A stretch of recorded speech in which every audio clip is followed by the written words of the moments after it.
Manipuri Story Collection ge maikaidagi mayamgidmakta anau wari ama puduna lakjare wari asibu ibirakpi Rosni Ningthauja aduga mahakki wari asigi mamingna Saitaka mayam wari asi puna taminarasi miyoiba khutimak masa masagi aningba amadi apambagi matung inna magi tongan wa hiram kayada masa masagi oiba wakhalon amadi thabak pumba pangthokli samasida leiriba miyoiba khutimak achumbada pangthokpa masagi khandaba haibasi khara wana thokani masagi kanava kayana atopa mibu karisu leitana lawba hanthana khanba nattaba mityeng yengfa nattaba sajat kaya chatpagi hainavisi mithaklaga atawa posakum pangkak oiba athenba wakhani loinaidrava pankhai leitava atiyagi masak oiriba miyoibagi pukning wakhal ningtamna leijaba mahoksa khutsemgi manung challiba chingya tamya lavuk lamhang kaya ngasidi anova globalization ga sagonariba miyoibagi mahu chelava thausin kayana ngasidi yamna fivam chadaba ama pusilakli masi kari maramdagi karamna oirakli atopa ama hairagana oijaba thiba masagi kanaba tanba atopa mi amabu yolaga natraga hatpagi plan fawba tawduna mi amabu tumit kangum uva masi wakhal thenba lasing mafolgi masak oiba miyoibagi apikpa wakaldagi thorakpani matam chuppada aikhoi ningsinggadabadi isagi kanaba amana kanagumba amabu manghanbagi chatnabi thamgumsi nongma kangtuna thokliba crime amadi slogan kayadagi muthatnava hotnarasi achumbada amatta oina mityengfam thamduna nungsi chanana amatta oibagi wakhalon utlasi numitna makol changkhigadawraba numitti tadriba adwaigi matamni hostel aduda leiriba inkhalakliba nupa machasing adu hostel adugi terrace mathakta leplaga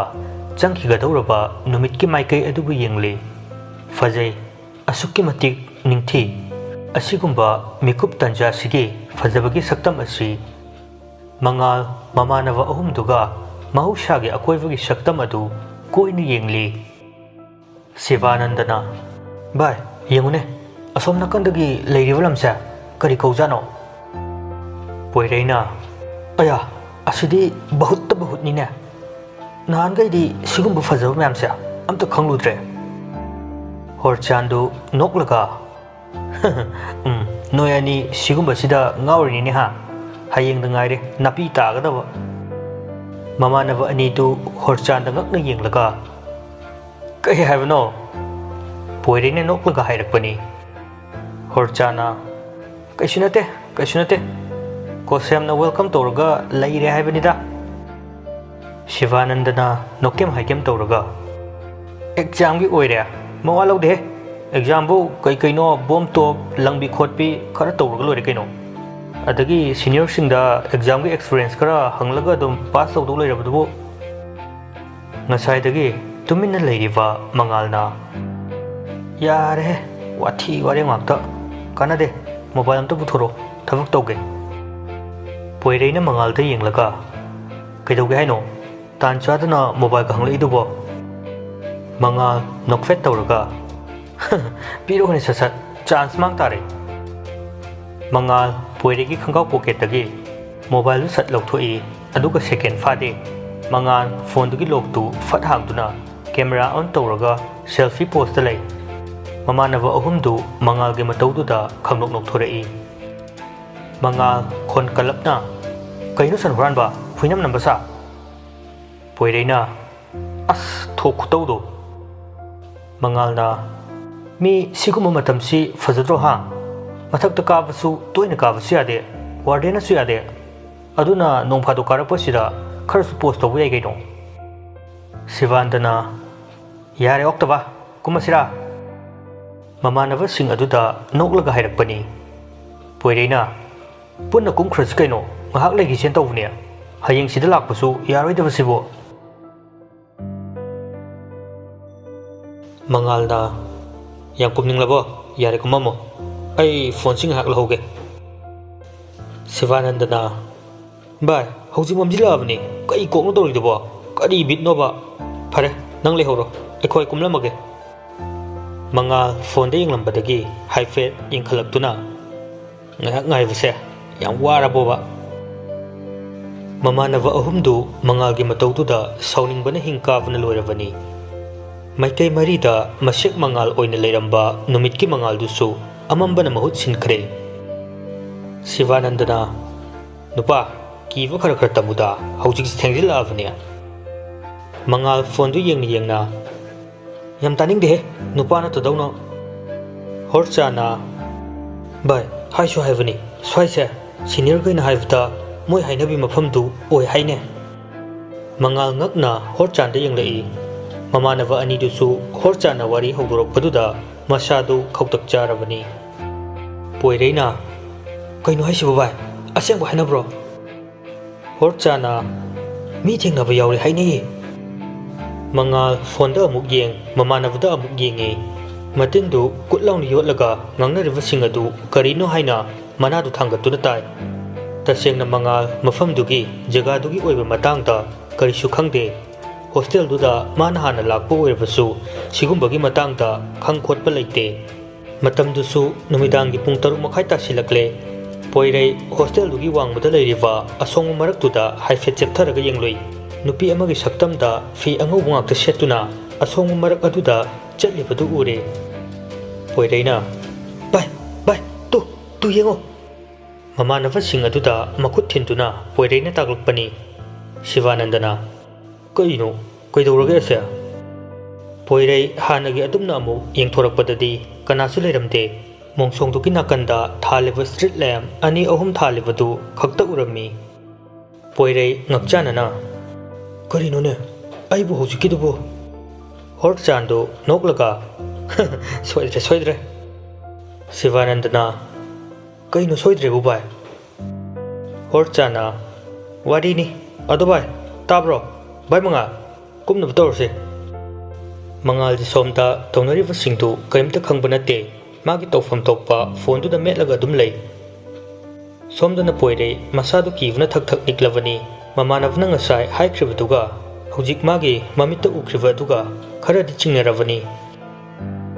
ꯑꯁꯨꯝꯅ ꯃꯃꯥꯟꯅꯕꯁꯤꯡ ꯑꯗꯨ 4th ꯐ꯭ꯂꯣꯔꯗꯒꯤ ꯀꯨꯝꯊꯔꯛꯇꯨꯅ ꯃꯈꯣꯏꯒꯤ room ꯇꯝꯅ ꯂꯥꯛꯄ ꯍꯧꯏ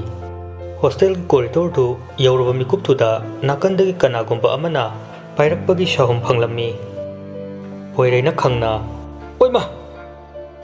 ꯄꯣꯏꯔꯩ ꯃꯅꯤꯡ ꯏꯊꯪ ꯊꯪꯅ ꯂꯥꯛꯄꯅꯤ ꯃꯥꯒꯤ ꯂꯦꯡꯖꯨꯝꯗ ꯀꯅꯥꯒꯨꯝꯕ ꯑꯃꯒꯤ ꯃꯈꯨꯠ ꯃꯥꯟꯕ ꯑꯃꯅ ꯄꯥꯏꯔꯛꯄꯗꯨꯗ ꯈꯪꯗꯨꯅ ꯅꯥꯀꯟ ꯑꯃꯗ ꯆꯣꯡꯊꯣꯛꯏ ꯃꯃꯥꯟꯅꯕ ꯑꯍꯨꯝꯗꯨꯁꯨ ꯇꯨꯡ ꯑꯣꯟꯊꯣꯔꯛꯂꯒ ꯄꯣꯏꯔꯩꯗ ꯌꯦꯡꯂꯛꯏ ꯑꯩꯅ ꯆꯠꯂꯝꯂꯅꯤ ꯍꯥꯏꯕꯁꯤ ꯈꯪꯂꯕꯅꯤ ꯅꯣꯏ ꯍꯣꯁꯇꯦꯜꯁꯤꯒꯤ ꯔꯨꯜꯁ ꯑꯝꯇ ꯐꯣꯂꯣ ꯇꯧꯗꯦ ꯅꯣꯏ ꯀꯅꯥꯒꯤ ꯄꯔꯃꯤꯁꯟ ꯌꯥꯎꯒꯦ ꯅꯣꯏꯅ ꯍꯧꯖꯤꯛ ꯐꯥꯎꯕ ꯃꯊꯛꯇ ꯂꯩꯔꯨꯔꯤꯗꯣ ꯃꯉꯥꯜ ꯂꯠ ꯇꯧꯗꯨꯅ ꯃꯦꯝ ꯋꯥꯔꯗꯦꯟ ꯅꯨꯄꯤꯗꯨꯅ ꯃꯈꯥ ꯇꯥꯔꯛꯏ ꯀꯩꯅꯣ ꯎꯝꯕꯣ ꯅꯈꯣꯏ ꯃꯔꯤ ꯂꯥꯛꯄꯁꯨ ꯀꯨꯏꯗ꯭ꯔꯤ ꯅꯣꯏꯅ ꯀꯨꯁꯤꯔꯥꯁꯤ ꯍꯦꯛꯇ ꯇꯧꯔꯤꯁꯤ ꯀꯩꯒꯤꯅꯣ ꯍꯣꯁꯇꯦꯜꯁꯤ ꯆꯪꯗ꯭ꯔꯤꯉꯩꯗ ꯍꯣꯁꯇꯦꯂꯔ ꯈꯨꯗꯤꯡꯃꯛꯅ ꯍꯣꯁꯇꯦꯜꯁꯤꯗ ꯆꯠꯀꯗꯕ ꯈꯨꯗꯤꯡꯃꯛ ꯅꯈꯣꯏꯗ ꯍꯥꯟꯅ ꯈꯪꯍꯟꯈ꯭ꯔꯕ ꯅꯠꯇ꯭ꯔꯥ ꯑꯩ ꯋꯥ ꯌꯥꯝ ꯉꯥꯡꯅꯤꯡꯗꯦ ꯃꯇꯨꯡꯗ ꯁꯤꯒꯨꯝꯕ ꯊꯧꯗꯣꯛ ꯑꯃꯠꯇ ꯎꯍꯟꯒꯅꯨ ꯅꯠꯇ꯭ꯔꯗꯤ ꯃꯇꯨꯡ ꯇꯥꯕꯗ ꯑꯩꯅ ꯉꯥꯛꯄꯤꯕ ꯉꯝꯃꯣꯏ ꯅꯨꯄꯥ ꯃꯔꯤꯗꯨ ꯋꯥ ꯀꯔꯤꯁꯨ ꯉꯥꯡꯗꯦ ꯁꯣꯏꯈ꯭ꯔꯦ ꯂꯥꯟꯈ꯭ꯔꯦ ꯍꯥꯏꯕ ꯈꯪꯂꯕꯅꯤꯅ ꯇꯨꯃꯤꯟꯅ ꯑꯗꯨꯃꯛ ꯄꯥꯛꯊꯗꯨꯅ ꯂꯩ ꯋꯥꯔꯗꯦꯟ ꯅꯨꯄꯤ ꯑꯗꯨꯁꯨ ꯋꯥꯍꯩꯁꯤꯡ ꯑꯗꯨ ꯍꯥꯏꯔꯝꯂꯒ ꯊꯣꯛꯈ꯭ꯔꯦ ꯅꯨꯄꯥ ꯃꯔꯤꯗꯨꯁꯨ ꯋꯥꯔꯗꯦꯟ ꯑꯗꯨ ꯊꯣꯛꯈ꯭ꯔꯕꯗ ꯃꯉꯛ ꯅꯣꯟꯈꯠꯂꯝꯕꯗꯨ ꯁꯣꯔ ꯑꯁꯥꯡꯕ ꯑꯃ ꯍꯣꯟꯗꯣꯛꯑꯒ ꯃꯈꯣꯏ ꯃꯁꯦꯟ ꯌꯦꯡꯗꯨꯅ ꯂꯩ ꯁꯣꯝꯗꯅ ꯂꯣꯀꯦꯟ ꯑꯃꯗꯤ ꯂꯣꯏꯗꯥꯡ ꯅꯨꯃꯤꯗꯥꯡꯒꯤ ꯄꯨꯡ 8:30 ꯇꯥꯔꯝꯂꯅꯤ ꯃꯌꯥꯏ ꯀꯥꯗ ꯊꯥꯔꯤꯕ ꯁꯣꯐꯥꯗ ꯐꯝꯗꯨꯅ ꯋꯥꯔꯤ ꯁꯥꯟꯅꯗꯨꯅ ꯂꯩꯔꯤ ꯃꯣꯏꯕꯥ ꯏꯆꯥꯅ ꯍꯣꯁꯇꯦꯜꯗ ꯂꯩꯈꯤꯕꯁꯦ ꯊꯥ ꯑꯃꯒ ꯈꯔ ꯍꯦꯜꯂꯛꯂꯦ ꯂꯣꯀꯦꯟ ꯇꯦꯕꯜ ꯃꯊꯛ ꯑꯗꯨꯗ ꯆꯦ ꯆꯥꯡ ꯈꯔ ꯄꯨꯊꯣꯛꯂꯒ ꯀꯔꯤꯅꯣ ꯈꯔ ꯌꯦꯡꯗꯨꯅ ꯂꯩ ꯑꯣꯟꯗꯤ ꯑꯣꯟꯊꯣꯔꯛꯇꯦ ꯃꯃꯤꯠꯇꯨꯅ ꯃꯈꯥꯗ ꯑꯗꯨꯝ ꯌꯦꯡꯅ ꯀꯩꯗꯧꯔꯦ ꯍꯥꯏꯕꯅꯣ ꯅꯆꯥ ꯅꯨꯄꯥꯅ ꯍꯣꯁꯇꯦꯜꯗ ꯂꯩꯒꯦ ꯍꯥꯏꯗꯅ ꯆꯀ꯭ꯔꯤ ꯀꯟꯃꯟꯗꯅ ꯊꯝꯃꯦ ꯑꯗꯨ ꯍꯧꯖꯤꯛ ꯀꯩꯗꯧꯔꯦ ꯍꯥꯏꯕꯅꯣ ꯅꯣꯏ ꯅꯨꯄꯤꯒꯤ ꯍꯧꯅꯕꯤ ꯃꯆꯥ ꯅꯨꯡꯁꯤꯔꯤꯅꯦꯅ ꯅꯥꯝꯃ ꯋꯥꯠꯄꯗꯣ ꯇꯧꯔꯕ꯭ꯔꯣ ꯑꯃꯨꯛ ꯂꯣꯏꯗꯥꯡ ꯁꯣꯔ ꯁꯥꯡꯅ ꯍꯣꯟꯗꯣꯛꯂꯒ ꯃꯣꯏ ꯕꯕꯥ ꯏꯆꯥ ꯍꯛꯀꯟꯕꯒꯤ ꯋꯥ ꯉꯥꯛꯇ ꯅꯠꯇꯦ ꯍꯣꯏ ꯏꯆꯥꯅ ꯂꯩꯅꯤꯡꯉꯦꯅ ꯂꯩꯍꯜꯂꯨꯔꯦ ꯑꯗꯨꯕꯨ ꯃꯃꯥ ꯑꯩꯅꯗꯤ ꯃꯐꯝꯗꯨꯒꯤ ꯏꯆꯥꯅ ꯂꯩꯔꯤꯕ ꯖꯒꯥꯗꯨꯒꯤ ꯑꯐ ꯐꯠꯇ ꯀꯔꯤꯅꯣꯗꯤ ꯈꯪꯗꯦꯗꯅ ꯑꯗꯨ ꯀꯩꯗꯧꯔꯦ ꯍꯥꯏꯕꯅꯣꯕ? ꯅꯠꯇꯦ, ꯂꯩꯖꯒꯦꯅ ꯊꯝꯕꯤꯔꯣꯅ ꯍꯥꯏꯕꯗꯒꯤ ꯏꯆꯥꯅ ꯑꯗꯨꯛ ꯌꯥꯝ ꯄꯥꯝꯂꯕꯅꯤꯅ ꯊꯝꯕꯤꯔꯦ꯫ ꯑꯗꯨꯒ ꯍꯧꯖꯤꯛꯅ ꯀꯩꯗꯧꯔꯦꯕ? ꯀꯥꯜꯂꯦꯐꯨ ꯀꯥꯟꯗ꯭ꯔꯦꯐꯨ, ꯑꯗꯨꯃꯗꯤ ꯑꯩ ꯉꯝꯃꯔꯣꯏꯀꯣ꯫ ꯂꯣꯏꯗꯥꯡ ꯀꯞꯉꯥꯡ ꯇꯧꯔꯒ, ꯑꯩꯁꯨ ꯏꯆꯥꯅ ꯄꯥꯝꯂꯕꯗꯤ ꯐꯔꯗ꯭ꯔꯥꯅ ꯈꯜꯂꯨꯕꯅꯦ꯫ ꯑꯩꯈꯣꯏ ꯑꯋꯥꯡꯊꯪꯒꯤ ꯏꯟꯗꯣꯆꯥ ꯏꯕꯦꯝꯍꯜꯅ ꯑꯗꯨꯗꯕꯨ ꯑꯉꯥꯡ ꯊꯝꯅꯤꯅ ꯊꯝꯂꯤ, ꯁꯤꯕꯝ ꯅꯥꯕꯝ ꯑꯃꯠꯇ ꯈꯪꯂꯔꯣꯏ, ꯀꯩꯗꯧꯅꯕ ꯊꯝꯂꯤꯅꯣꯅ ꯍꯥꯏꯔꯛꯑꯦ꯫ ꯑꯇꯩ ꯑꯁꯨꯛ ꯌꯥꯝ ꯂꯩꯔꯤꯕ ꯑꯐꯕ ꯑꯇꯩꯗ ꯊꯝꯒꯦꯗꯤ ꯍꯥꯏꯗꯦ, ꯃꯈꯣꯏꯗꯁꯨ ꯈꯪꯍꯜꯂꯝꯗꯦ, ꯇꯥꯟꯅꯔꯝꯗꯦꯅ ꯉꯥꯡꯉꯛꯏꯕꯅꯤ꯫ ꯂꯣꯀꯦꯟ ꯑꯅꯣꯛꯇꯨ ꯃꯈꯨꯠ ꯌꯦꯠꯅ ꯇꯞꯅ ꯂꯧꯊꯣꯛꯇꯨꯅ ꯇꯦꯕꯜꯒꯤ ꯆꯦ ꯆꯥꯡ ꯗꯣꯀꯨꯃꯦꯟꯁꯤꯡꯗꯨꯒꯤ ꯃꯊꯛꯇ ꯇꯞꯅ ꯊꯝꯃꯤ, ꯑꯗꯨꯒ ꯂꯣꯏꯗꯥꯡꯗ ꯌꯦꯡꯂꯒ ꯃꯈꯨꯠ ꯑꯅꯤꯗꯨꯅ ꯀꯥꯔꯟ ꯆꯜꯂꯒ ꯍꯥꯏꯔꯛꯏ, ꯊꯕꯛ ꯈꯨꯗꯤꯡꯃꯛ ꯇꯧꯗ꯭ꯔꯤꯉꯩ ꯄꯥꯏꯗ꯭ꯔꯤꯉꯩ ꯍꯥꯟꯅ ꯊꯕꯛꯇꯨꯒꯤ ꯄꯣꯔꯝ ꯌꯥꯠꯀꯗꯕꯅꯤ꯫ ꯏꯆꯥꯕꯨ ꯐꯍꯟꯅꯤꯡꯉꯦ ꯍꯥꯏꯗꯨꯅ ꯃꯈꯣꯏꯒꯤ ꯑꯅꯤꯡꯕ ꯑꯄꯥꯝꯕ ꯑꯗꯨꯝ ꯊꯨꯡꯍꯟꯗꯨꯅ ꯄꯤꯌꯨ ꯍꯥꯏꯕ ꯈꯨꯗꯤꯡꯃꯛ ꯑꯗꯨꯝ ꯄꯤꯗꯨꯅ ꯃꯗꯨꯒꯤ ꯔꯤꯖꯜ ꯈꯪꯗꯅ ꯁꯨꯝ ꯂꯩꯔꯗꯤ ꯀꯃꯥꯏꯅ ꯃꯤ ꯑꯣꯏꯅꯤ? ꯍꯣꯏ, ꯍꯧꯖꯤꯛꯇꯤ ꯊꯝꯈ꯭ꯔꯕꯅꯤꯅ ꯑꯃꯨꯛ ꯄ꯭ꯔꯞ ꯂꯧꯊꯣꯛꯎꯕ ꯍꯥꯏꯕꯗꯨꯁꯨ ꯃꯤꯅ ꯐꯠꯇꯕ ꯈꯟꯈꯤꯕ ꯌꯥꯏ, ꯑꯗꯨꯅ ꯃꯇꯝ ꯈꯔ ꯌꯦꯡꯈꯤꯁꯤ꯫ ꯃꯤꯅ ꯍꯥꯏꯅꯕꯗꯨꯁꯨ ꯄꯪꯊꯥ ꯊꯥꯖꯕ ꯆꯨꯝꯗꯦꯗ, ꯍꯥꯏꯗꯤ ꯃꯤ ꯑꯃꯒ ꯋꯥꯈꯜ ꯑꯃꯠꯇ ꯃꯥꯟꯅꯗꯦ꯫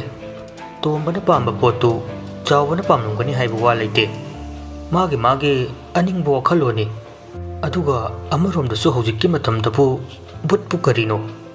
ꯂꯥꯏ ꯇꯤꯟꯒꯤ ꯋꯥꯔꯤꯁꯤ ꯑꯃꯝꯕꯗ ꯊꯥꯖꯕ ꯌꯥꯝꯅ ꯑꯟꯕꯤꯂꯤꯚꯦꯕꯜ ꯑꯣꯏꯕ ꯋꯥꯈꯜꯂꯣꯟꯅꯤ,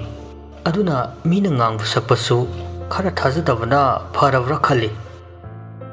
ꯈꯪꯗꯦ, ꯏꯆꯥꯗꯣ ꯁꯤꯗ ꯁꯨꯝ ꯊꯝꯂꯝꯃꯒ ꯋꯥꯔꯁꯨ ꯋꯥꯅ ꯆꯠꯍꯜꯂꯝꯕꯅ ꯐꯔꯝꯒꯗꯕꯅꯦ꯫ ꯂꯣꯏꯗꯥꯡ ꯑꯁꯤ ꯍꯥꯏꯗꯨꯅ ꯀꯥꯗꯨꯗꯒꯤ ꯊꯣꯛꯈ꯭ꯔꯦ꯫ ꯂꯣꯀꯦꯟꯁꯨ ꯃꯊꯧ ꯆꯤꯟꯕꯅ ꯃꯥꯅ ꯇꯧꯔꯤꯕ ꯊꯕꯛꯇꯨꯗ ꯃꯈꯥ ꯇꯥꯅ ꯆꯠꯊꯗꯨꯅ ꯂꯩꯈ꯭ꯔꯦ꯫ ꯂꯣꯀꯦꯟ ꯃꯊꯧꯗ ꯄꯨꯛꯅꯤꯡ ꯆꯪꯕ, ꯑꯔꯦꯝꯕꯗ ꯃꯇꯝ ꯃꯥꯡꯍꯟꯕ ꯍꯩꯇꯕ ꯌꯥꯝꯅ ꯖꯦꯟꯇꯜ ꯑꯣꯏꯕ ꯅꯨꯄꯥꯅꯤ꯫ ꯄꯤꯛꯂꯤꯉꯩꯗꯒꯤ ꯍꯧꯅ ꯆꯥꯎꯈꯠꯄ ꯑꯋꯥꯡꯕ ꯊꯥꯛꯀꯤ ꯃꯉꯥꯜꯒ ꯂꯣꯏꯅꯅ ꯂꯥꯏꯔꯤꯛ ꯂꯥꯏꯁꯨ ꯅꯤꯡꯊꯤꯅ ꯍꯩꯔꯛꯄ, ꯃꯄꯥꯟ ꯂꯝꯗ ꯂꯩꯗꯨꯅ ꯕꯤꯖꯤꯅꯦꯁꯀꯤ ꯃꯔꯝꯗ ꯔꯤꯁꯔꯆ ꯀꯌꯥ ꯑꯃ ꯇꯧꯔꯕ ꯃꯇꯨꯡꯗ ꯑꯥꯏꯗꯤꯌꯥ ꯀꯌꯥ ꯂꯧꯗꯨꯅ ꯆꯥꯎꯈꯠꯄ ꯉꯁꯤꯒꯤ ꯕꯤꯒ꯭ꯌꯥꯟꯗ ꯄꯨꯛꯅꯤꯡ ꯂꯨꯞꯄ ꯃꯤꯁꯛ ꯑꯃꯅꯤ꯫ ꯍꯧꯖꯤꯛꯃꯛ ꯃꯥꯅ ꯈꯪꯂꯨꯔꯤꯕ ꯃꯍꯩꯗꯨꯅ ꯕꯤꯖꯤꯅꯦꯁ ꯀꯌꯥ ꯇꯧꯗꯨꯅ ꯀ꯭ꯔꯣꯔꯒꯤ ꯁꯦꯟꯐꯝ ꯇꯥꯟꯗꯨꯅ ꯅꯨꯡꯉꯥꯏ ꯌꯥꯏꯐꯕ ꯃꯇꯤꯛ ꯃꯉꯥꯜ ꯂꯩꯕ ꯃꯤꯁꯛ ꯍꯥꯏꯕꯗꯨ ꯑꯣꯏꯔꯤ꯫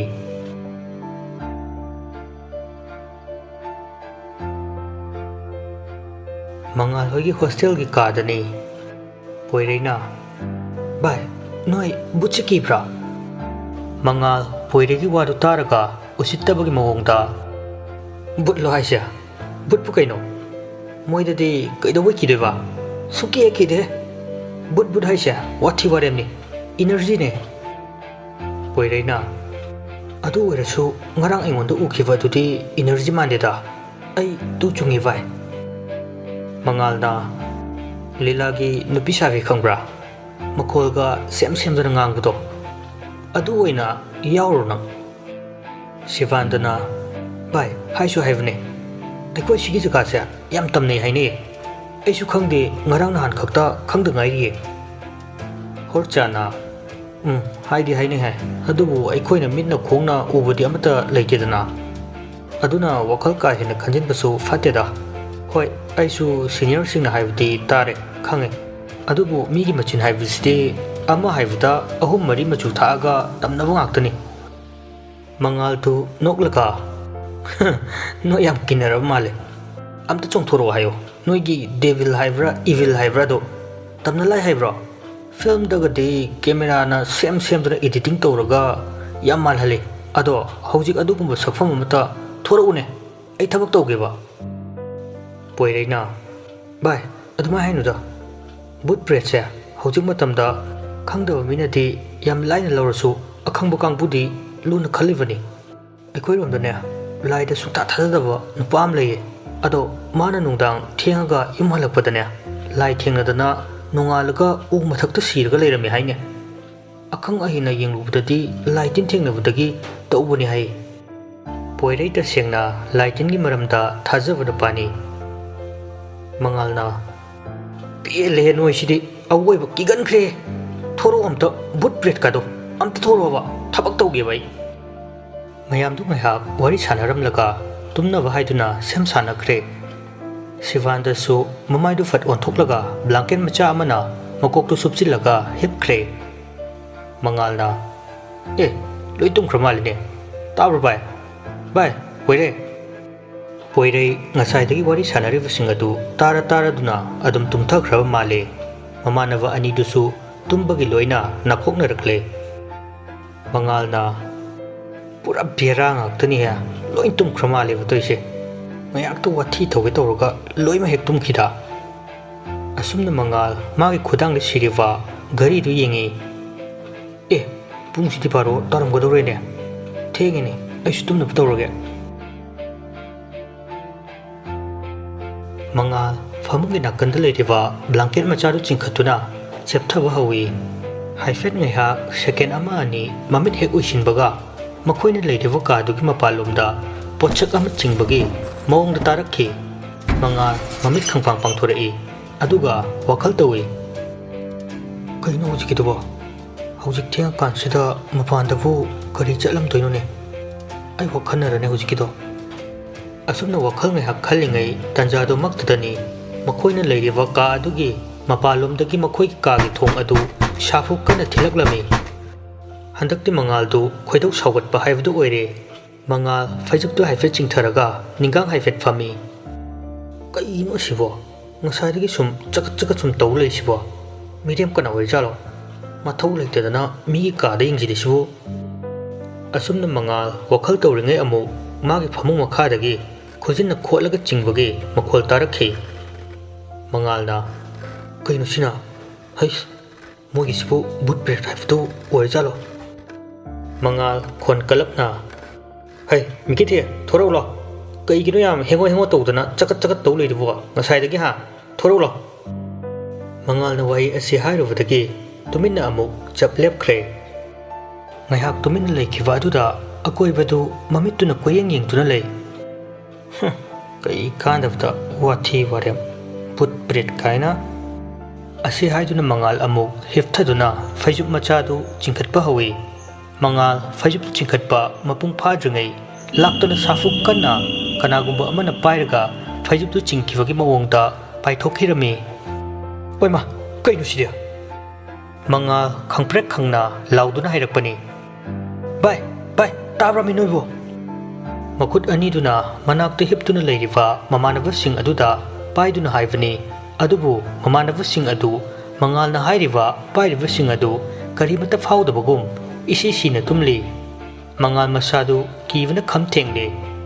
Upai leitraba Mangal akoivada amuk yengthorakpada thong maya amamba adwaida imumuna leiriva nupi amage saktam oina tawbi ama urami. Mangal kapngang tawraga kaino sibo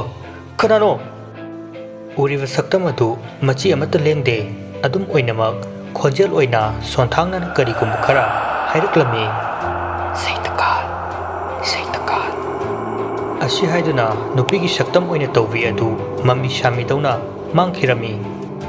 Mangal mamit anidu makhut anina suru noisillaga ngasai nupigi saktam oina tawbi adu leiva jagaduda munna yengi.